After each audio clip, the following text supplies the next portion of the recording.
తెల్ల రక్త కణాల గురించి తెలుసుకుందాము. అయితే ఎర్ర రక్త కణాల్లో ఒక పాయింట్ చెప్పలేదండి. ఎర్ర రక్త కణాలు అనేవి ప్లీహంలో నశిస్తాయి.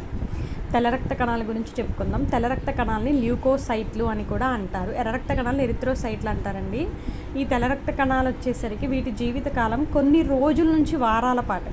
అదే తెల్ల రక్త కణాలు అయితే వారం రోజులు, ఒక రోజుల నుంచి వారాలే వీటి జీవితకాలం.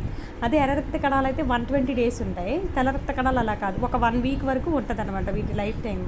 ఇవి కూడా మళ్ళీ 2 రకాలు ఉన్నాయి. అవి గ్రాన్యులోసైట్లు, అగ్రాన్యులోసైట్లు. మరి గ్రాన్యులోసైట్ల కణద్రవ్యంలో ప్రత్యేకమైనటువంటి కణికలు ఉంటాయి. ఇవి ప్రధానంగా 3 రకాలు గ్రాన్యులోసైట్స్లో: acidophils, basophils, neutrophils. Basophils, acidophils, neutrophils. అలాగే మళ్ళీ అగ్రాన్యులోసైట్లో 2 రకాలు ఉంటాయి. అవి మనం తర్వాత డిస్కస్ చేద్దాం. మరి తెల్ల రక్త కణాల్లో మనకి గ్రాన్యులోసైట్లో మనకి 3 రకాలు వచ్చేసరికి బేసోఫిల్స్, అసిడోఫిల్స్,